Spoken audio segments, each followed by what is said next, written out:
Bonsoir, je suis ravi de vous retrouver pour l'émission Le Micro du Soir. Aujourd'hui, nous avons le plaisir d'accueillir un professeur des universités en sciences politiques français, Yann Raison-Ducleuziou, qui enseigne à l'université de Bordeaux et qui est également membre de l'Institut de recherche Montesquieu.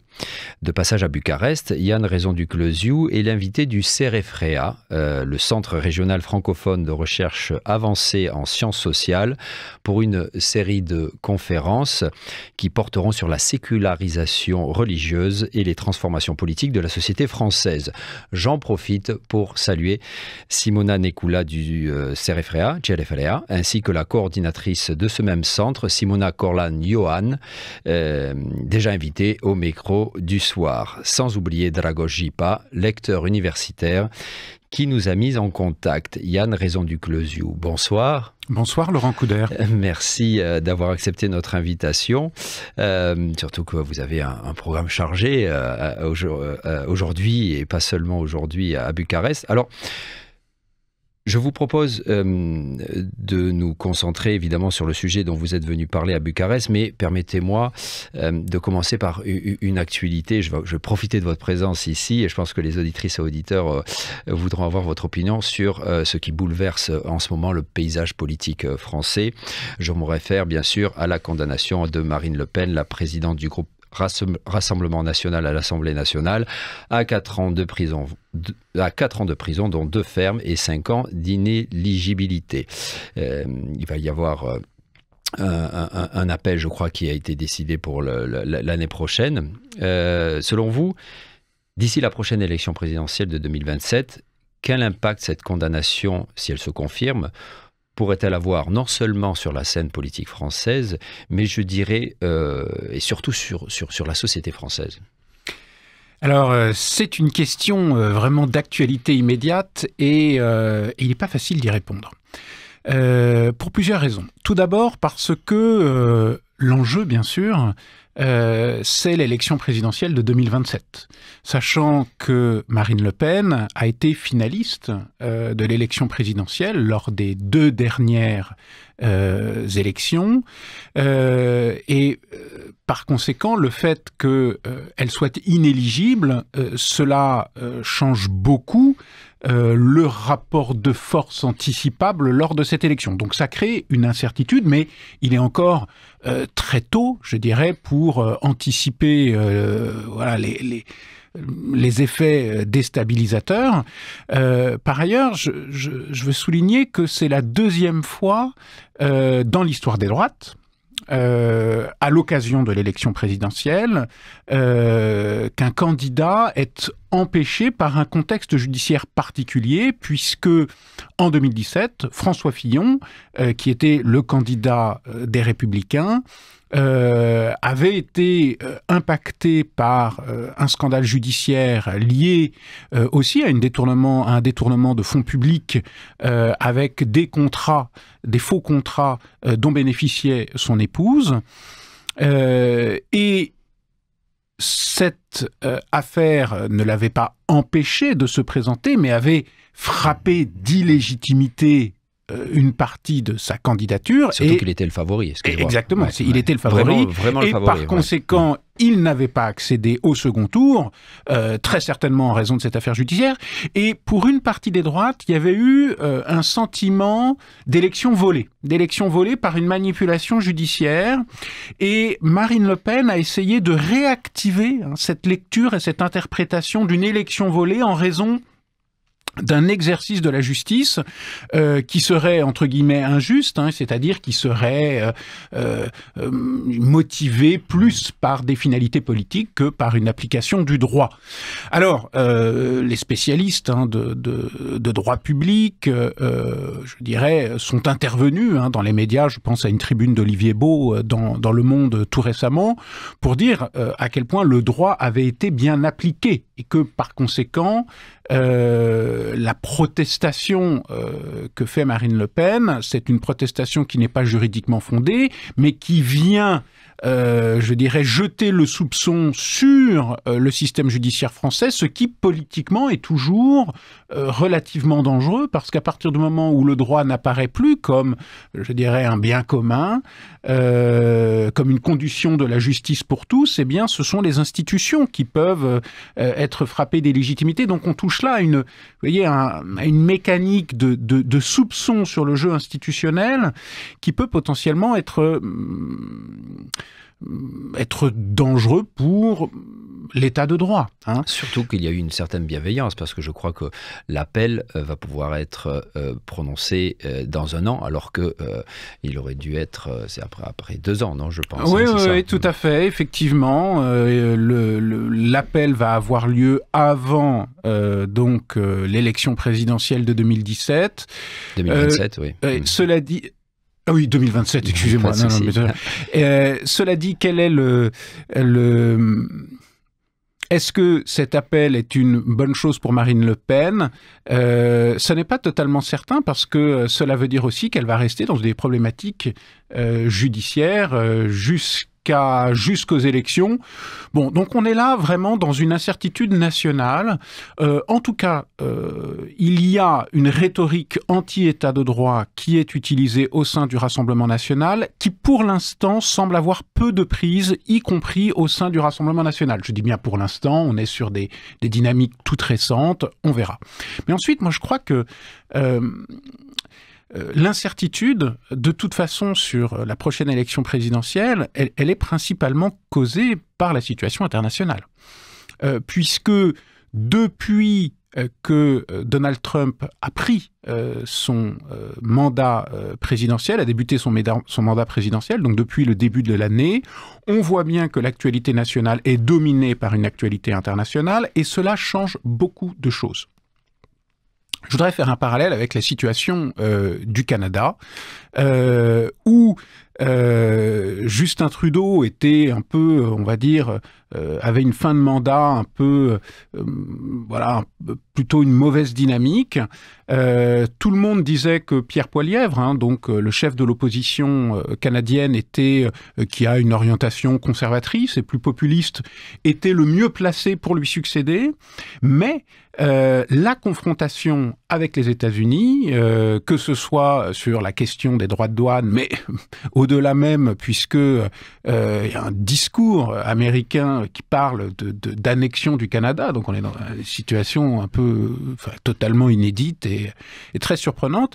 Eh bien, ce contexte d'incertitude internationale vient renforcer la légitimité des acteurs politiques du centre, et donc la légitimité des libéraux, et par conséquent, Mark Carney, qui a succédé à Justin Trudeau, pour l'instant semble le favori des prochaines élections, et non Pierre Poilievre, ce qui montre que l'incertitude internationale créée par, on va dire, un tournant populiste, si on qualifie comme ça des États-Unis, ne favorise pas les populistes dans un certain nombre d'États. C'est pas le cas au Canada, donc il est tout à fait possible aussi que il y ait le même type de dynamique en France, et que ce climat d'incertitude, de toute façon, aurait contribué, je dirais, à affaiblir la candidature de Marine Le Pen. Mais bon, là, je vous fais Ce que vous dites me fait penser également que, vous savez qu'en Roumanie, il y a une élection présidentielle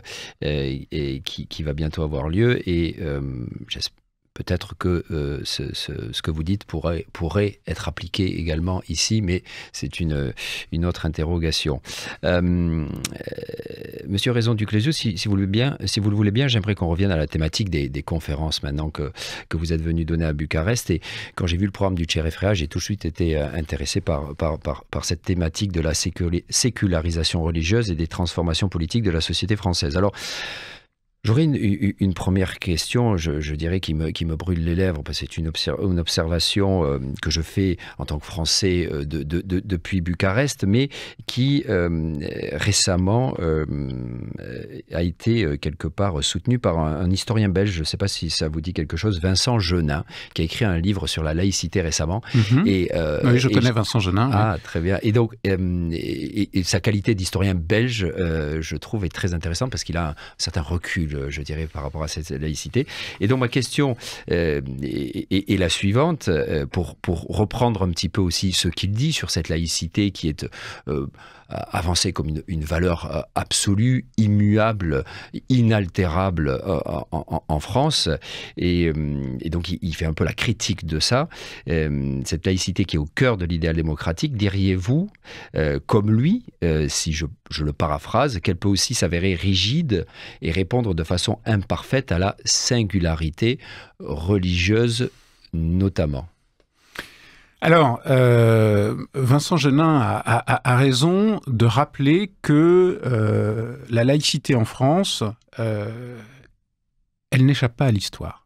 On a trop tendance à en faire une sorte d'absolu, de valeur invariable, intemporelle, la laïcité à la française, tout de suite que l'on met sur un piédestal. Et très souvent, quand on parle de cette laïcité à la française, on met en exergue ce moment fondateur qu'est la loi de décembre 1905. Bon. Alors ça, c'est une mythologie politique. C'est une mythologie parce que le droit des religions a beaucoup évolué depuis 1905. Et le référentiel même, c'est-à-dire, on va dire, les finalités de la laïcité ont changé depuis 1905. Alors, un petit rappel, en 1905, on va dire que le grand principe qui régit cette loi, c'est un principe libéral. C'est un principe libéral, c'est-à-dire que la laïcité, sa première justification, c'est la protection de la liberté de conscience et c'est la protection des croyances religieuses. Et la condition de cette protection des libertés, de la liberté de conscience, c'est que l'État soit neutre. Parce que si l'État n'est pas religieusement neutre, alors l'autorité de l'État, elle est le véhicule d'une représentation religieuse du monde et tous ceux qui ne la partagent pas sont donc menacés. Donc, neutralité de l'État pour le respect des croyances. Les financements, pardon, excusez-moi, je vous coupe, qui arrête les financements des cultes, c'est à ce voilà. moment-là. Et par conséquent, l'État ne salarie ni ne subventionne aucun culte, c'est la mise en œuvre de ce principe de neutralité de l'État, même si il ne faut pas oublier que c'est un principe général qui a bien des exceptions, c'est-à-dire que même dans la loi de 1905 prévoit que l'État peut subventionner les cultes lorsque c'est nécessaire à l'exercice de la liberté religieuse, par exemple, peut financer les aumôneries dans certains établissements publics, comme les prisons ou l'armée. Donc voilà, il y a des exceptions, c'est un peu plus souple qu'on ne le pense, ou qu'on ne le met en scène quand on parle d'une séparation des églises et de l'État. Non, il y a une neutralité de l'État, mais il y a quand même des relations. Bon, donc ça, c'est l'idée générale. Or, ce principe de neutralité de l'État, il a été, je dirais, réorienté d'une manière majeure par une loi qui a désormais 20 ans, c'est la loi de mars 2004, sur les signes religieux ostensibles à l'école. Et cette loi, qui est une réaction à toute une série de controverses engagées depuis la fin des années 80 en raison du port d'un foulard par les musulmanes dans les écoles publiques, port du foulard qui n'est absolument pas contraire à la loi de 1905. D'ailleurs, le Conseil d'État est mobilisé et dit que ce qui compte, c'est que les représentants de l'État soient neutres, Mais les représentants de la société n'ont pas à être neutres, puisque justement la neutralité de l'État vise à protéger la liberté d'expression de la société. Et la protection des cultes. Et la protection des cultes, et la protection de la liberté de conscience. Donc, que des musulmanes portent leur foulard au lycée, à partir du moment où ça n'entrave pas, ça ne pose pas de problème d'ordre public, ça n'est pas contraire à la loi de 1905. Mais cette interprétation de la loi de 1905 ne satisfait pas une partie de l'opinion politique, d'où une évolution législative, la loi de mars 2004, qui va spatialiser la neutralité. Avant, la neutralité, elle ne concerne que les représentants de l'État. Désormais, la neutralité, elle va s'imposer à des espaces, et tout particulièrement à l'espace scolaire, qui est considéré comme une forme de sanctuaire républicain dans lequel, au nom de la liberté de conscience, aucune forme de pression religieuse ne doit être possible. Donc, cette loi, désormais, impose la neutralité aux élèves des écoles publiques, mais aussi a été étendue à tous ceux qui travaillent dans le cadre scolaire, que ce soit, je ne sais pas, les cuisiniers dans une cantine, mais même aux parents lorsqu'ils accompagnent une sortie scolaire, puisque ça reste du cadre scolaire, et donc, par exemple, une mère musulmane qui porte le foulard, eh bien, on considère que ça va être contraire avec la neutralité qui est imposée. Donc, vous voyez, c'est toujours vrai aujourd'hui. Et c'est toujours vrai. Donc, on a une spatialisation du critère de la neutralité. Et ça, c'est un vrai changement. C'est plus du tout la neutralité telle qu'elle est pensée en 1905. Parce que cette nouvelle conception de la neutralité spatialisée, utilisée par le Rassemblement national. Oui, enfin, là, on est dans le cadre d'une loi qui a été votée et qui a fait l'objet d'une unanimité entre gauche et droite. Bon, c'est le travail de la commission Stasi. Mais ce principe de spatialisation, effectivement, de la neutralité, depuis, un certain nombre d'acteurs politiques veulent l'étendre, dont le Rassemblement national, mais aussi le parti Les Républicains, veulent l'étendre à de nouveaux espaces. Alors, il y a eu des controverses pour l'étendre aux plages, en disant les plages, c'est un espace public, et donc certains maillots de bain qui sont des marqueurs religieux, comme le burkini, ne devraient pas être autorisés sur les plages. Volonté de l'étendre aussi à l'entreprise, ce qui a été rendu possible par la loi El Khomri. Par la loi El Khomri qui rend possible que des entreprises imposent la neutralité en leur sein, la neutralité religieuse en leur sein, alors même qu'auparavant c'était impossible en raison même de la protection de la liberté de culte, de la liberté de conscience. On a tout récemment eu une controverse autour de l'extension de cette neutralité aux compétitions sportives. Le ministre de l'Intérieur a aussi émis l'idée d'étendre cette neutralité aux universités. Donc on voit bien que on est désormais dans un nouveau moment de la laïcité, où la laïcité ne sert plus d'instrument de protection de la liberté de conscience, mais sert d'instrument, je dirais, de contrôle des expressions religieuses de la société. Et tout particulièrement sert d'instrument d'invisibilisation d'un culte en particulier. Parce que toutes ces évolutions législatives depuis 2004, toute la problématique de la laïcité, toutes les controverses autour de la laïcité telles qu'elles existent dans l'opinion publique, elles ont toujours une religion, l'islam, en ligne de mire. Et donc, on peut parler aujourd'hui, comme le fait mon collègue Philippe Portier, d'une forme de culturalisation de la laïcité. C'est-à-dire que la laïcité ne vient plus protéger, comme je vous le disais, la liberté de conscience, elle vient imposer, au nom de la laïcité, une forme d'homogénéité culturelle.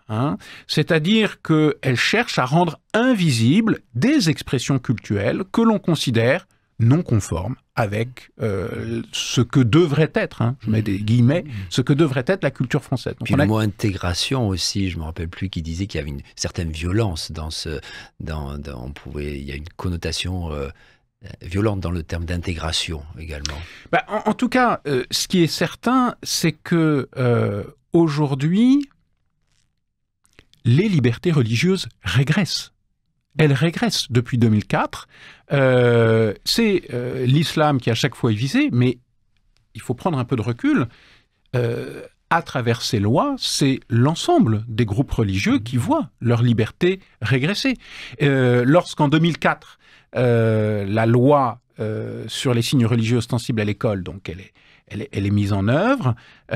Bien sûr, ce sont les filles musulmanes qui sont visées, mais je me souviens d'une controverse, je crois que c'est à Nice, parce qu'il y a des curés qui s'occupent de l'aumônerie d'un lycée public qui sont refoulés parce qu'ils ont un clergyman ou une soutane, je ne sais plus, ils portent un vêtement religieux et donc, voilà, ça vient s'appliquer à eux. Donc, on crée une intolérance à l'égard du religieux. Et pour en revenir à votre question, la question de l'intégration, là, je vais vous donner plus mon interprétation personnelle. Je ne pense pas qu'un régime d'interdiction crée des dynamiques favorables d'intégration. Je pense qu'au contraire, il vient dresser des frontières entre un groupe et le reste de la société, les pratiques de ce groupe étant systématiquement mises en exergue. Il donne le sentiment que la loi est faite contre un groupe. Donc, je pense que ce cadre, cette réorientation de la laïcité, ne peut que susciter, on va dire, une forme de réaction défensive des groupes religieux. Et je ne veux pas uniquement qu'on se focalise sur l'islam. Parce que on est aujourd'hui dans une extension du périmètre de la laïcité qui s'appuie aussi sur une extension de la domination des valeurs séculières. La France est une société séculière aujourd'hui. Et par conséquent, le religieux, désormais, se recompose à une échelle minoritaire dans la société française, et c'est aussi le cas du catholicisme, qui fut une religion majoritaire, mais qui aujourd'hui, tendanciellement, se recompose à une échelle minoritaire. Et bien sûr que des minorités religieuses face à une domination séculière, elles s'organisent pour résister à cette domination séculière, afin d'échapper à l'effacement. Donc, forcément, cela se traduit par une élévation de la frontière entre les groupes religieux et le reste de la société, et par la recherche d'institutions refuges où la transmission religieuse peut se faire à l'abri de la domination des valeurs séculières.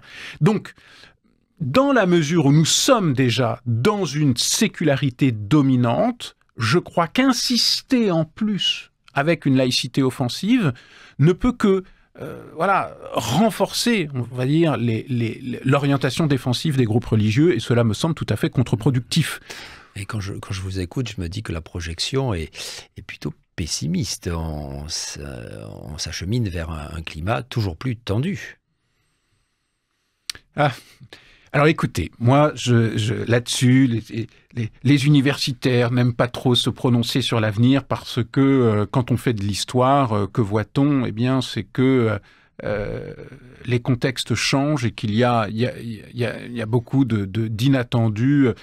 Donc, je ne sais pas, mais je voudrais insister sur une chose. Très souvent, on a des controverses en France sur le retour du religieux. Le retour du religieux, et alors que ce soit en raison de manifestations, d'une visibilité publique croissante des pratiques musulmanes, c'est vrai, le ramadan aujourd'hui est devenu une réalité sociale importante dans la société française.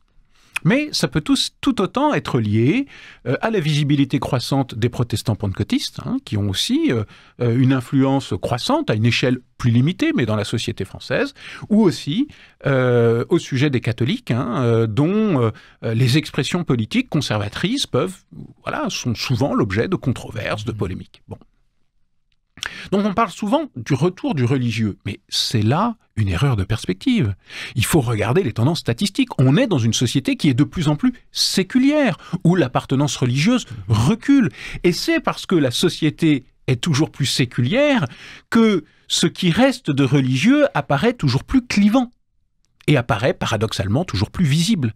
Donc c'est dans la mesure où la religion recule dans la société française qu'elle attire d'autant plus l'attention. Et vous voyez, ça c'est un paradoxe qui reste impensé. Il y a 50 ans, la société restait très majoritairement catholique. très majoritairement dominée par le catholicisme.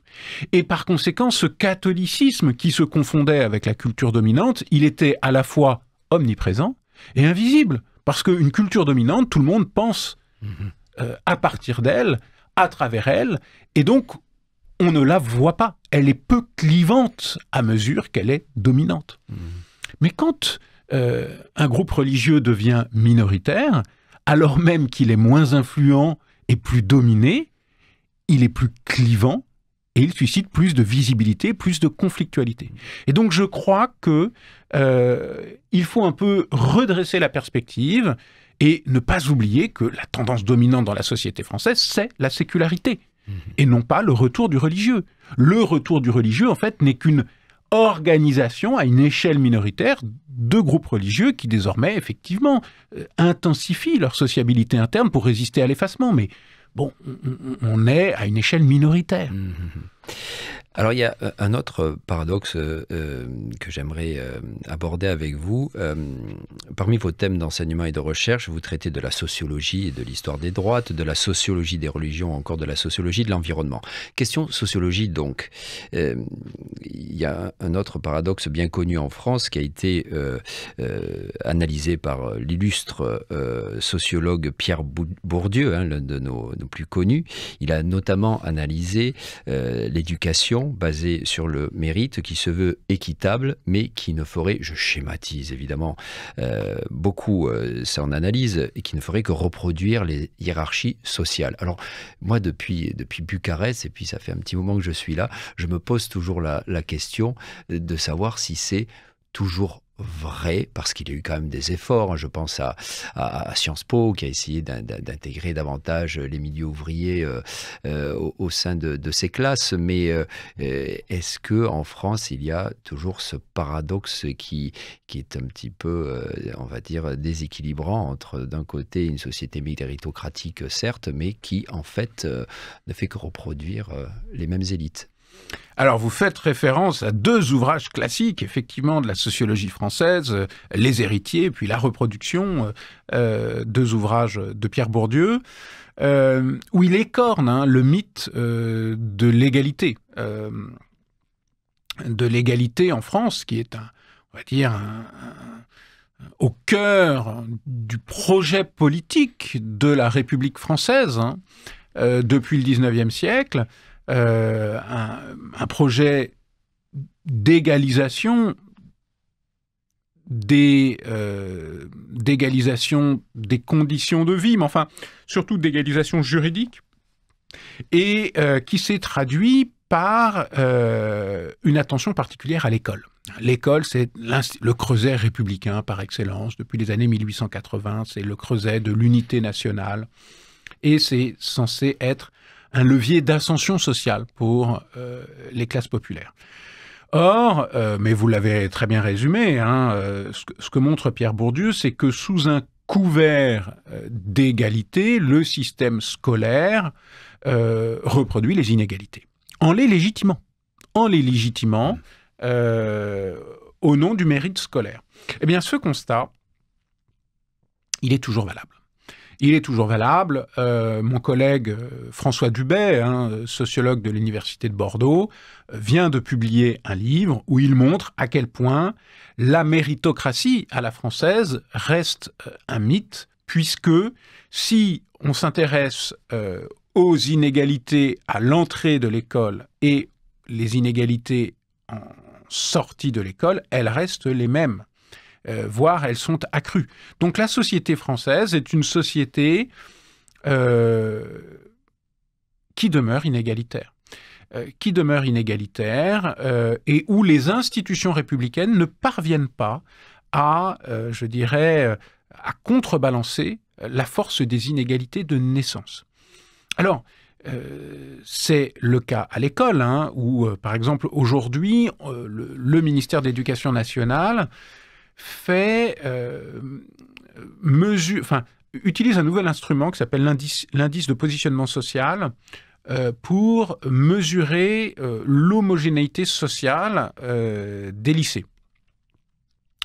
Et qu'est-ce qu'on voit? C'est que, il y a de moins en moins d'amplitude sociale dans les lycées. On a des lycées qui se spécialisent avec le haut, on va dire, des classes sociales, et puis d'autres, le bas des classes sociales. Et par ailleurs, très souvent, ce clivage entre le haut et le bas, bon, pour le dire de manière assez simple, se superpose à un clivage entre l'école publique et l'école privée. Et dans la mesure où l'école privée, initialement confessionnelle, puisque le secteur est dominé par l'école catholique, mais on va dire dont la finalité confessionnelle s'estompe à mesure que la société se sécularise, dans la mesure où l'école privée devient une école d'élite, une forme d'échappatoire à l'école publique, cela signifie que l'école publique a de plus en plus de mal à remplir ses missions parce que elle n'a plus que les classes sociales qui ont plus de difficultés, qui ont moins de capital culturel, et donc forcément le défi est plus difficile à relever. Donc ça, c'est un vrai problème aujourd'hui de la politique scolaire. Mais je dirais que les inégalités, le problème des inégalités va au-delà de la question scolaire. Il y a un certain nombre d'études, je pense aux travaux de Thomas Piketty par exemple, qui montrent aussi à quel point la société française est de plus en plus une société construite sur la rente. Sur la rente, c'est-à-dire où la part de l'héritage financier est de plus en plus importante dans le positionnement social. Donc, cela produit, on va dire, une forme d'amplitude de plus en plus importante entre le sommet et la base de la société. Et bien sûr, dans toute société, une trop forte amplitude sociale, à un moment donné, peut remettre en cause la cohésion, peut remettre en cause aussi la légitimité de l'État. Parce que si l'État ne parvient pas, dans ses institutions, à maintenir une certaine cohésion, cela signifie que l'État n'est plus, je dirais, l'instrument du bien de tous. Il n'est plus que il peut être interprété comme finalement l'instrument des élites. Et donc ça peut tout à fait être propice à des rhétoriques populistes. Donc il y a là un point de vigilance très important à avoir dans la société française, mais en tout cas ces tendances maintenant à l'accroissement des inégalités, elles s'inscrivent dans une certaine durée. Et on oppose souvent notre système au système on va dire anglo-américain plutôt qu'anglo-saxon. Vous parlez du Canada. Est-ce que si on prend l'exemple du Canada ou de l'Angleterre, est-ce que ça se passe mieux à ce niveau-là chez eux?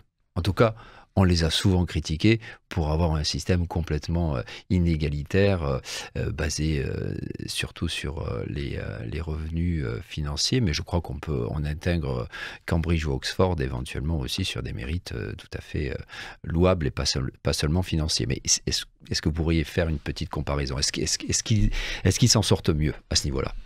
Alors là, vous m'invitez à faire une petite comparaison sur un sujet quand même extrêmement vaste et extrêmement complexe. Je sais bien. Écoutez, moi là j'ai envie de vous répondre prudemment. Je ne sais pas, c'est un peu difficile de comparer des sociétés comme ça de manière générale. Bon, si on se concentre sur la société française, il y a toujours beaucoup d'inégalités. En ce qui concerne l'école, Si on regarde, je regardais un rapport récent de l'OCDE sur la reproduction des inégalités par le système scolaire. La France est quand même en pôle position dans cette reproduction des inégalités avec la Belgique et l'Allemagne. Donc, ce qui signifie bien que ailleurs, on peut faire mieux.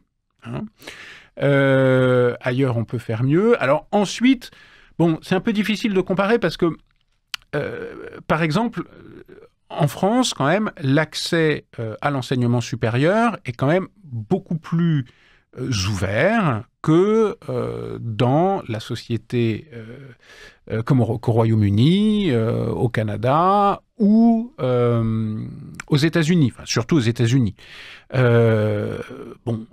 une inscription en licence dans l'université publique française, c'est quoi? C'est à peu près 300 €. Donc c'est un budget minime pour un enseignement supérieur de qualité. Donc il y a quand même toujours des instruments en France, des instruments d'égalisation, de promotion sociale qui sont là. Mais je dirais, en fait, c'est pas tant ces instruments qui sont faillis que leur portée qui est de plus en plus limitée en raison même de tout ce qui se joue en dehors de la société. Ne serait-ce que, vous voyez, la question de l'héritage, hein, de la rente dans le capital. Ça, c'est un élément qui va affaiblir la portée des institutions. Donc voilà, c'est un peu compliqué de comparer comme ça. Voilà, je n'irai pas plus loin. Très bien. Alors, on va revenir un petit peu, dernière question sur la religion. Nous allons bientôt fêter Pâques. Les catholiques et les orthodoxes ensemble cette année. Vous venez d'arriver à Bucarest, mais ce n'est pas la première fois que vous êtes ici. Et vous savez quelle est la capitale d'un pays largement orthodoxe, à plus de 90%, et des orthodoxes au quotidien que je vois assez fervents. Qu'est-ce que cela vous inspire? Qu'est-ce que vous vous dites quand vous arrivez à Bucarest et que vous sentez, vous avez la sensibilité, je crois, de sentir cette religion très présente? Oui, alors c'est sûr que c'est très intéressant, tout d'abord parce que cette importance de l'orthodoxie succède à une période de forte sécularisation politique promue par l'État communiste.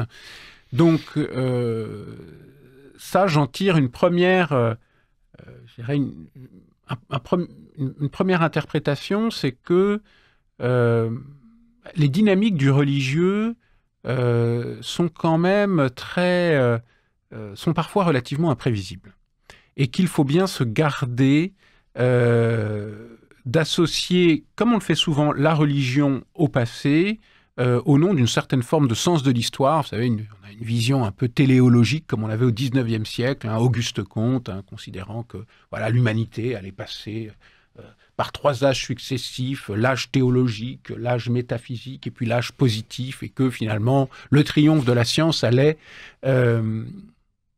effacer le questionnement religieux. Non, on voit bien que non, c'est plus compliqué que ça. Le religieux peut revenir après une période de sécularité et par ailleurs, la religion peut conserver une valeur politique. Et il me semble, mais vous me corrigerez si je me trompe, que justement l'orthodoxie est aujourd'hui construite aussi comme un élément constitutif de l'identité nationale. Hein, et le fait qu'il y ait la construction de cette cathédrale à côté de la maison du peuple, je veux dire, c'est symboliquement très fort. Hein, c'est symboliquement très fort. Donc, la religion reste une ressource politique, une ressource d'unité. Là où c'est vrai que dans l'Europe de l'Ouest, elle apparaît... Ça vous semble positif ? Vous savez, le regard d'historien et de sociologue est un regard un peu relativiste. On cherche moins à savoir ce qu'il faut penser d'un problème que comment le penser. Hein. C'est plutôt ça qui nous intéresse. Est-ce que c'est positif ou négatif? Il faudrait que je fasse un choix de valeur pour le dire. Et bon, je préfère pas rentrer là-dedans. Donc, il y a une place pour l'orthodoxie. En même temps, c'est une religion qui me semble une religion majoritaire, c'est-à-dire que typiquement, elle est à la fois un peu omniprésente, mais beaucoup moins clivante, me semble-t-il, que peut l'être une religion minoritaire. Donc, ça montre bien à quel point on ne peut pas résumer la situation de l'Europe à la sécularisation, comme on le fait souvent. Hein. La sécularisation, c'est-à-dire ce retrait du religieux, c'est un peu le paradigme dominant à travers lequel, vu d'Europe de l'Ouest, on a pensé la religion, et ça n'est peut-être qu'une lecture très particulière du destin du religieux. Monsieur Raison du Clézio, on va s'arrêter là. Je vous remercie infiniment d'avoir... merci pour cette conversation. D'avoir accepté d'être là avec nous avant de repartir pour vos conférences au Cerefrea. Merci infiniment. Chères auditrices, chers auditeurs, c'est tout pour aujourd'hui et pour la semaine suivante également. Nous vous souhaitons de belles Pâques catholiques et orthodoxes. À très bientôt. Au revoir.